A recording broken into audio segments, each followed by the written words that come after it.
The illustrious Jabba bids you welcome. I'm going to regret this. I'm Pete Mitchell. He's Peyton Jones. And this is the Church Planter Podcast, brought to you by Church Planter Magazine.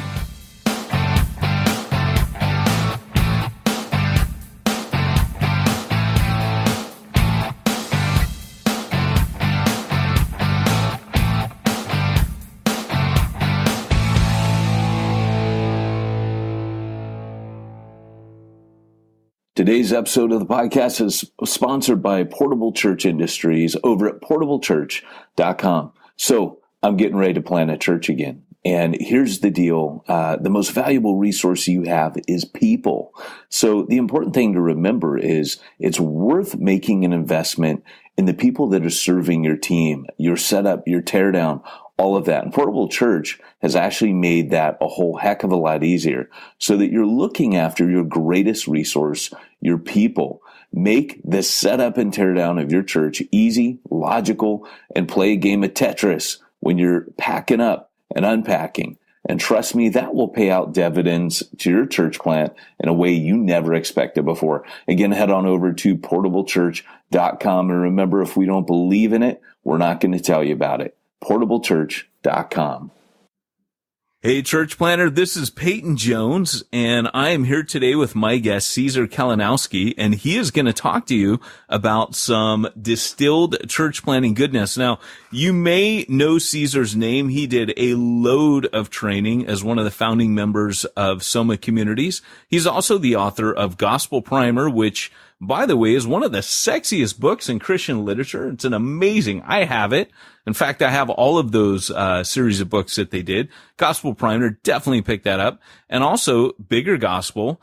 And last but not least, he's got a brand new podcast called the 123 Life School Podcast. And if you want to check that out, you can check it out everywhere that fine podcasts are sold for free. So Caesar, welcome on, man. Hey, it's good to be with you, Peyton. Thanks for having me, brother. Excellent, man. Well, look, you guys, really, you were part of a multiplication church planting network, and we're one of the founding members, trainers of that, training up loads of church planters. And you're still, training guys with the different courses that you do. You can go to CaesarKalinowski.com and check him out there. But Caesar, you've trained a lot of guys, and I asked you what your passion was, and what your response was. I found very telling. You said it is at this moment, and probably always will be, gospel fluency. So, tell us a little bit about what gospel fluency is. Well, I use the term, and I'm not the only one who uses it these days, which I think is a good thing, but I use the term to sort of describe our ability to speak, live, and enjoy the gospel in any and every area of life. And so, like I think any other language, the gospel is one that we can learn. Often we kind of learn the gospel through a churchy language, maybe a King Jamesy sounding churchy language. And it changes us, it transforms us. But our language then is of the gospel is much in those types of words, structures, constructs. And then we, in our neighborhoods, across the fence, in real life, even as church planners, we can be like, but now when I use that language, it doesn't really kind of make sense to my neighbors, or at least I sense it doesn't. And so that stays our mouth and that stays our heart. And part of growing in gospel fluency first is believing what's true of us and what God says is true of us, and then learning how to apply that to every area of life. And once we do, it sort of, our walls of fear come down, and our good news is not only good news to us, but we start to learn how to talk about the gospel, the kingdom of God, and that Jesus has come and his, to take our place and to offer us life abundant, and he's better than everything else.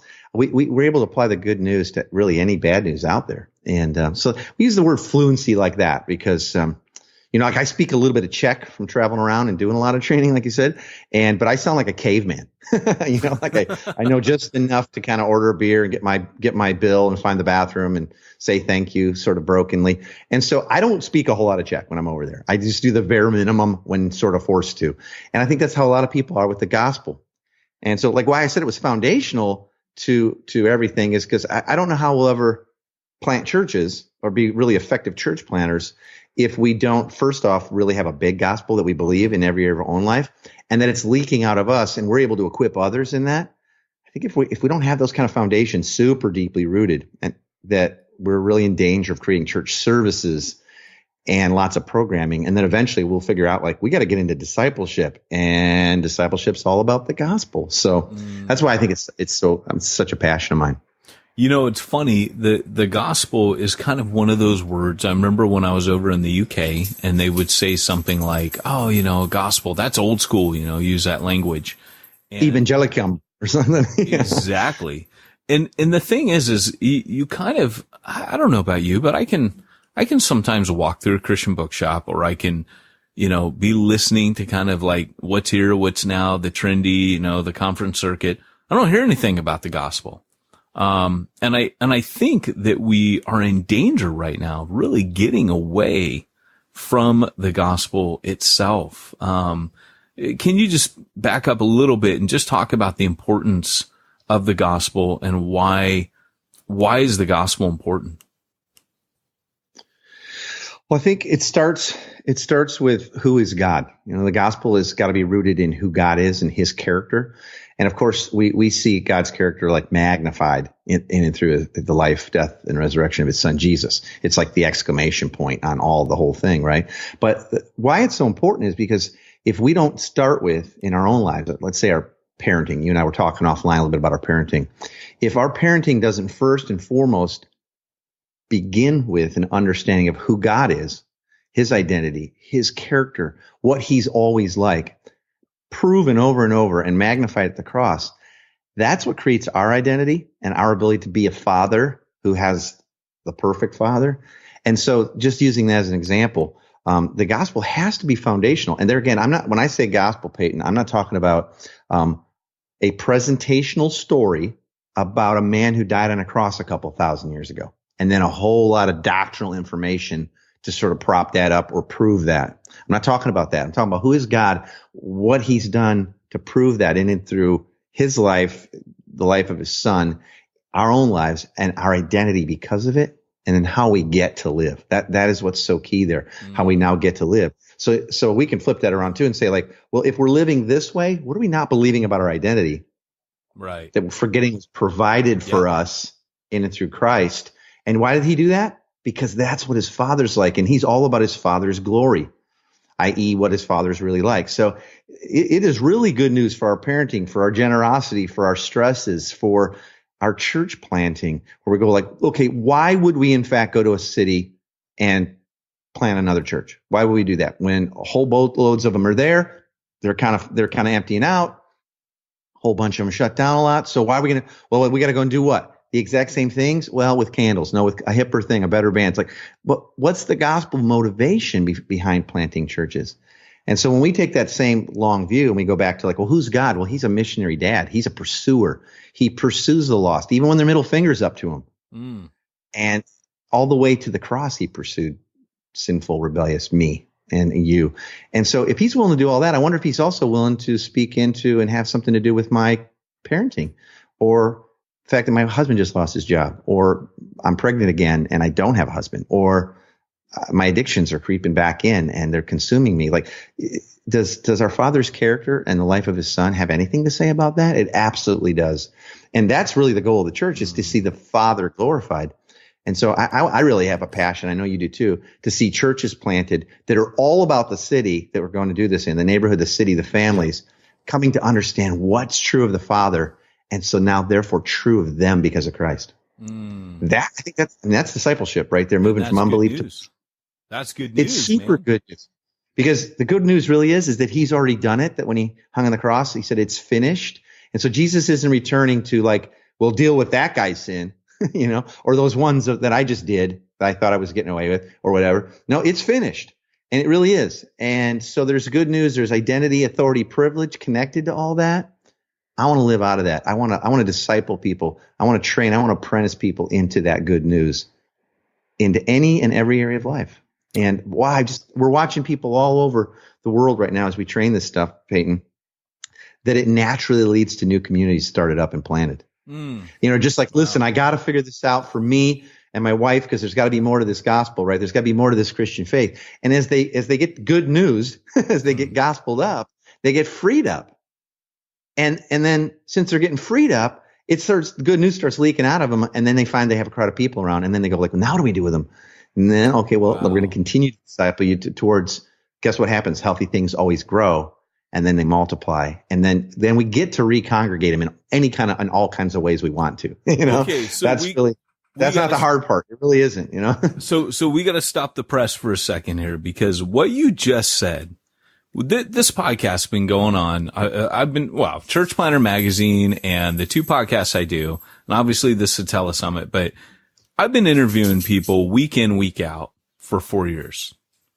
What you just said is probably one of the most profound, earth-shattering, paradigm-shifting things that anybody's ever said on any of my podcasts. Like literally. Come on. That's not, I say that to all my guests. No, literally.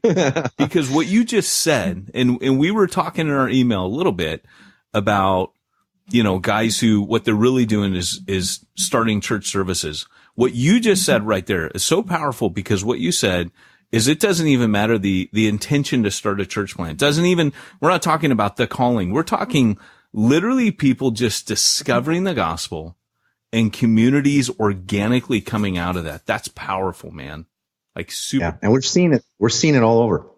Yeah, we're seeing it in parts like all over the world, in the West including, but it's not really characteristic of the West.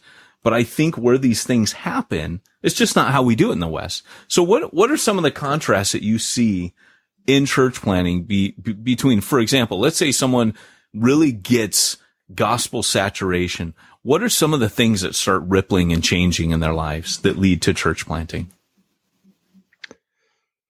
Well, I'm going to talk about church planting in its purest essence. So not the church planting that many of us have done. And I'm still all for where we sign up and we're with a denom and they're going to fund us for 3 years and all that. I love when people have that level of commitment and intentionality. I do. And I think we need lots and lots more. I think if we're really going to win the game, though, win the day and see every family, neighborhood, city in the world filled with his glory, that's how that happens, is through disciples making disciples. We need a lot bigger team, right? So church planting in that sense is really gospel planting. And what we see happening is that first it starts in the mirror. And when the pressure comes off, we hear this all the time. In fact, my wife was just in Chicago doing a women's retreat this weekend, having pretty much the same talk with a bunch of great ladies. And they left so challenged, but so freed up, right? So freed up around some very hard issues. They said, I can't believe it. God's really God, and he's really, really big in this area and in that problem and in that political weirdness that I get looped into at work or with my family that believes differently than I do. And they get freed up. And when they get freed up, they start to believe that Dad really does love them and unconditionally, and that they're genuinely don't have to prove it or earn it. Their fear of man starts to fall off. And when they quit needing everybody else's approval because they have the amazing approval of their dad as proven on the cross over and over, right? Like then their fear of actually being and sharing good news starts to dwindle and go away. And because the good news isn't just good news about their afterlife, it's good news about that job loss or their parenting or their fears or the abuse they suffered in college or when they were kids. Now they know how to talk about it in a way that sounds like good news to other people. And it really does. And now, of course, that's empowered by the Spirit when that happens. But that's the shift that starts to happen. The good news in their life starts to leak onto others. And I see it all the time where they just go like, the pressure's off. And what I used to fear having people around because I was so jacked up and I knew I should talk to them and everybody's shooting all over themselves. And like, now I just feel like I really like people a lot more and I'm not that worried about what they think. And so I'm not really looking to fix them as much as I'm looking to share the good news that's going on in me. And eventually through time and relationship, I think the Spirit's going to show me how to point out the good news is available in this area of their life and that area of their life as well. And here's the key thing. Now I'm almost preaching, okay? No, it's good. Preach it, brother. there's something that's really key to remember is that we say discipleship is the process of moving from unbelief to belief in absolutely every area of life. Okay? That's what sanctification is. It's moving from unbelief to belief in every area of life. And I think for years, I know I did at least, maybe some of those listening feel the same way. I felt like the very first click of unbelief to belief must have to be the big atonement one where, you say the Jesus in your heart prayer and now you're saved and you're waiting for heaven, right? But I think what I'm coming to believe, brother, is that people have many clicks from unbelief to belief in all kinds of areas of their life when we're fluent in it that lead them ultimately to say, I really want to trust God in every area of my life. And they receive the Spirit, and that begins to change and move rapidly.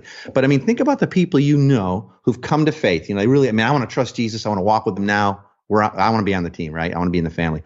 Think about the relational time it's spent and how many movements from unbelief to belief they probably had along the way. You know, like the person who's very, very selfish or freaked out about money or worried about their job and all that.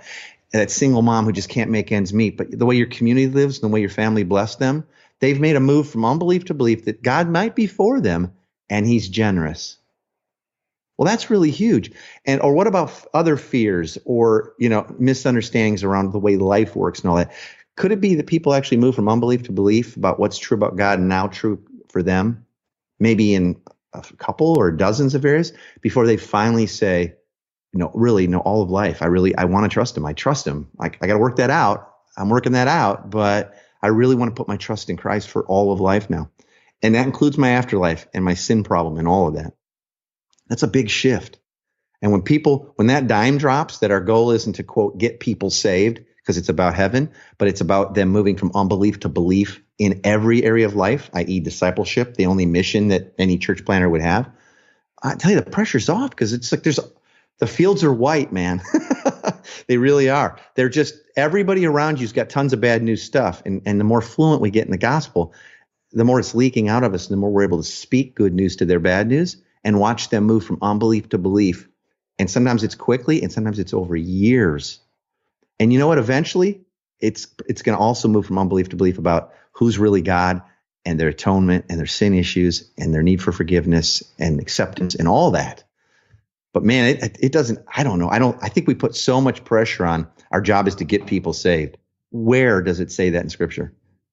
Where do we see Jesus doing that, inviting the 12 into his heart? You know, it's just we don't have it. We don't have it. But what we do have is pretty clear models of him inviting them to walk in the ways, talk about the kingdom, so they'll come to be, know the truth and be set free. Exactly what he says in John 8. Walk in my ways, be my disciple. You'll come to know the truth, and that truth will set you free. And when I was a kid in church and even, younger life pastoring, that set you free meant from hell to heaven. And it's like, no, you know what? I need to get set free around the area of, whatever people are listening in, pornography, fear of man, my father, that stuff that coach did to me or said to me when I was, a kid, or a gazillion things. I need to walk in the ways of Jesus so I can come to know truth and get set free in that. Because we got Christians that are saved. They're not going to hell. Jesus has redeemed them, and they are not set free in much of life, So it's really important because there's a difference between a sinner's hand, sinner's prayer, where the hand slips up, which, years ago being reformed kind of blew me out of that. I'm not completely opposed to, if a guy does that, fine. But me either. I remember at a certain point kind of going, gosh, this baptism, and it really resonates with what you're saying, where you're talking about discipleship as belief in every area of life. That whole idea of baptism, that if there was kind of a rite of passage, it was this idea that I'm dead. I've got a new life in the Spirit, something that's brand new. And again, it's that connecting to Jesus. It's identifying with his life and death. And what I loved about your definition of gospel fluency is it really connects with my understanding of the epistles, because Paul is obviously, he's here's the death and life and resurrection of Jesus. Here's the doctrine, which I think a lot of people are reacting against. As you pointed out, it's not a big thing of theology. Paul lays that down to get to the application where this permeates or saturates every area of every area of your life. That's where Paul goes. If you look at the epistles, he spends the first half doing this is the life and teaching and death and resurrection of Jesus. This is what it means in your life. And what's alive in Christ mean? Does it mean go to heaven someday? What about today? Yeah. What's that really mean? I'm alive in Christ in my marriage. It's different than it was before Christ.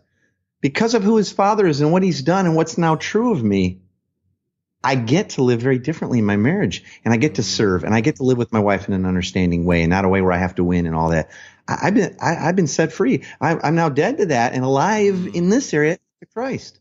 But there's other areas that I'm not as alive to. I mean, let's just all be honest, right? Are we all exactly like Jesus? Of course not. Which means there's still areas of unbelief that we're moving, from unbelief to belief in. Yeah. And all you have to do is hang out with me for a week, a weekend, and you'll see, like, well, not exactly like Jesus. So he's just kind of fun. He's a good guy, but no, there's some stuff in there, man. Yeah, and it's all connected to my unbelief. And even though I teach all this stuff, I'm not impervious to it, and that's why I need community. That's why I need brothers and sisters to speak this, call me out, remind me, hey, what do you believe in right now? It looks like you're speaking out of unbelief. Yeah. Hey, man, it's like Paul, right? Paul says, not that I've attained or mastered this, but one thing I do, right? And forget what's behind. I press on. Good news right there. Amen, brother. That's good. Hey, so, Caesar, we were talking before, like, you just mentioned something about your daughter, like an experience she had. And I was like, dude, can we talk about that? Cause that's an example of gospel fluency in society, like in the world, in a public space. And that's kind of my passion right now. So can you tell us a little bit, just kind of put some clothes on that bad boy? Yeah, I hope she'll be cool with it. I mean, we live this way. It's great. Yeah, my daughter gave me a call, maybe an hour or so ago. And she says, I got to tell you something really cool happened last night. I think you'll be stoked. And I'm like, what's that? And she lives in Chicago. She's a flight attendant, 27 years old. And she says, I got invited to a party by Peter. And I know who Peter is. He's a musician and a producer, a record producer she knows. And he also happens to be a musician and the producer for Chance the Rapper. Some people know who he is. He's kind of blowing up right now. And this guy used to be they were roommates. Her and a bunch of people all had this giant place, and that's how she met these people. And so he said, let's go to this party. When they get there, it's a giant party. And she's like, wow, I thought this was just going to be a handful of friends getting together. There's like 40 people here. And right away, the maitre d' said, hey, put your credit card away. It's all covered tonight. And she's like, I wonder who's here tonight, And then someone grabs her elbow, and it's Chance the Rapper, and they're friends because of, all the years of being pals together and, all the roommates and all. And so he's, talking to her and, complimenting her. And then all of a sudden the DJ comes on, who I can't remember the DJ's name. I think he's someone maybe people would know. And he immediately says, I want all the women in here. I want to just tell you something. You're all beautiful, and you're made exactly the way you're supposed to be. And you don't have to do anything to earn that. And you're awesome. And you men here, I want to challenge you. I want to exhort you right now to love these women, protect them. Don't expect stuff off them. Don't try to get stuff off them. That's your role. He says, I'm going to pray for you all that right now. We're going to have a good time tonight. And he prays over the whole club. And then he leads everybody in song. And there's a couple songs that Chance does that, a lot of them that are just full on, like gospel. And the whole place is singing and dancing. And my daughter said, Dad, it was the best worship service I've ever been in. And it was exactly what you're teaching everybody and what we're trying to live out, that the good news can permeate the club, and it can permeate a conversation where a DJ is setting up the evening and reminding women of their identity and what's true of them and what's true of these young men and how they get to live. And then let's pray over that and invite God into that, and let's just have a great time. And so the rest of the night was full of dance and singing and, having fun and cocktails. And she goes, Dad, that's exactly the life we're talking about. Now, it looked a little different last night than some of the context we often roll in. But she goes, it was the coolest thing. You'd love to be here. And boy, I sure would have. Heck yeah, man. Heck yeah. I mean, so it was a cool thing. I couldn't have kept up. You're the youngest old guy I know, and I'm probably the oldest old guy I know. I was about to say young guy. I was into a play. It wouldn't have worked. But hey, it would have good play of words. But yeah. Hey, man. Anyway, so this gospel it really can be good news in any context. And when you see it, it's almost surprising. It's funny. It shouldn't be so shocking that those who profess Christ would actually be fluent in good news, because, man, he sure was. Heck yeah. I mean, people flocked to him. Well, why? There's a lot of good news, man. A lot of good news. And this is so good. Like, I think church planners listening to this, it's not that your service popping up in a place is good news. I love what Caesar's saying. As I get older, services don't do it for me anyways. What's doing it for me is what his daughter hit on, and that is infiltrating public space, not infiltrating a weird. I kind of hate that word because it sounds kind of like underhanded, but it's not. No, see, it wasn't this big plan. Yeah. They were being the gospel out there. Absolutely, and that's kind of the deal for me. It's why my passion is ministry in public spaces, man. It's just it's where I've been, And Peyton, that closes the loop. I'm back to what I was saying at the very beginning. Why I'm so passionate about gospel fluency as foundation is, can you imagine that that's a whole bunch of your friends in Chicago who are, quote, planning a church, but that's how they roll. That's how they live. Yep. That's what their friendships are like. And that's how natural and normal it is to just be yourself and be good news. And if some people probably were put off and left, well, okay, maybe we'll see them at the next thing. But can you imagine that's what your church is about, and that's what's going on in your neighborhood, and you're over tipping, and you're just generous and gracious to the staff, even when they blow it, and all that. That's the kind of churches we need. That's the kind of communities of faith, gospel-centered communities that we need lots and lots to plant. And those are healthy, and those will always grow, and those will always multiply. Boom. Boom, right there, Boom. man. Hey, you guys need to check out Caesar's new podcast. It's called Life School Podcast. You need to check it out.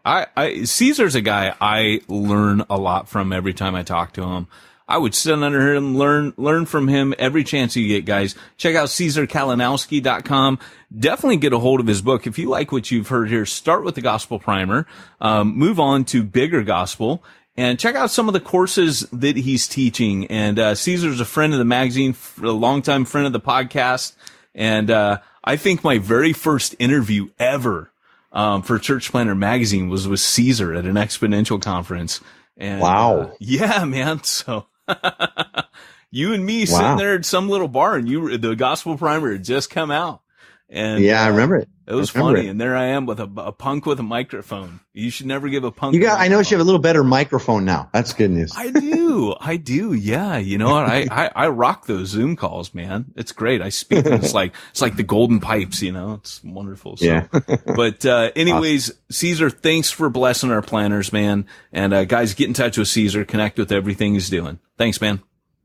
All right, brother. Thank you. All right. So we're going to just do one last thing. Okay. We are going to real quick have you fight someone in like 2 minutes. So, fight someone? Yeah. So we normally fight on this, on the podcast. This was so good that normally, like for a television, I want to double up and play this but this was good. I don't want to redo it. I want to, after we've done the telesummit, put this on the podcast. So, hey, so by the way, too, it's a very small thing. It's a small thing. It is Life School Podcast. I know. It's 123lifeschool.net. I know it's part of the logo because it's fine though. Don't worry about it. Yeah, I said it wrong in the beginning. I came back at the end and said it right. I should have pointed out, hey, I said it wrong. I meant to come back. Yeah, and say, people find it. Yeah. People find it. They go to my site or they just Google Life School. I only caught it midway through the interview. So at the end, I said Lifeway Podcast. So only reason I'm even saying anything is so when you do the shout out when you record later this week, Yeah, we'll do, man. We'll do. I hadn't planned on picking this up right here. I was just, hey, so appreciate it though. Yeah, no problem. Hey, so what's the fight? Who do you want to fight? We normally ask if you got in a fist fight with someone, who would win. So, are you on good terms with Jeff Anderstout from your Summit days? Can you fight him, or is that a bad idea? How do you fight? I'm not understanding what you're saying. Fist fight. We asked a fist fight. If you were to get in a physical fist fight with, and then fill in the blank, Hugh would kill you. And that's all you ask? Yeah. That's all you ask? Just let you smack talk for a minute. I would rather, it'd be funnier to do it with Hugh Halter. Right? Okay. All right. Let's do Hugh then. All right. Okay. So, all right. So, Caesar, our final question of every interview is this. If you were to get in a physical fist fight with your bud, Hugh Halter, who would win? I'd be killed. He would kill me. Yeah, he would. That guy he never lifts a weight, and he's just like yoked. And, he's in CrossFit and he's now. hairy.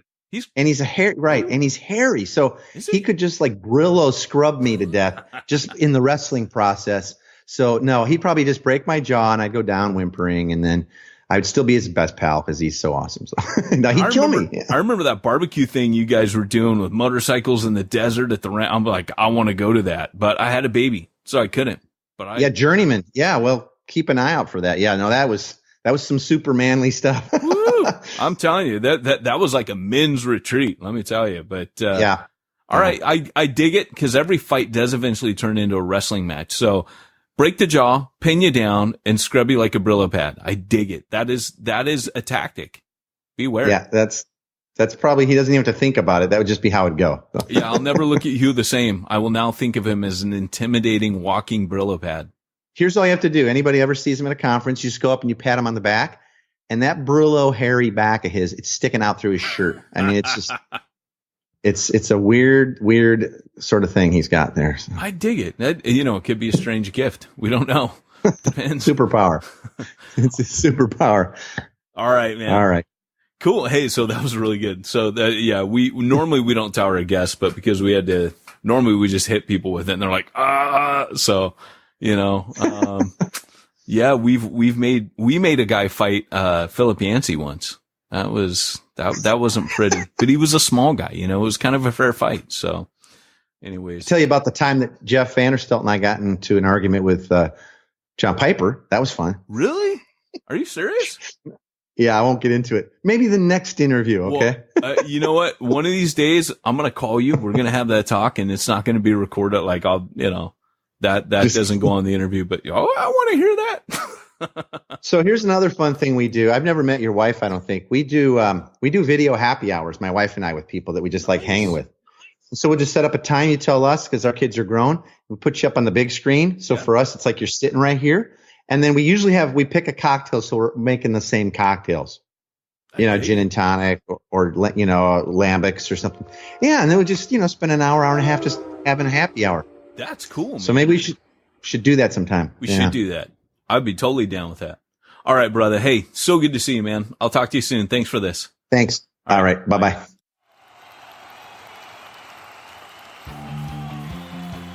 Thanks for joining us for another weekly episode of the Church Planter Podcast with Pete Mitchell and Peyton Jones. We'd love to hear your comments on this episode of the Church Planter Podcast. Visit us online and let us know what you thought at churchplanterpodcast.com. If you subscribe to us via iTunes and have enjoyed the podcast, leave us a positive review.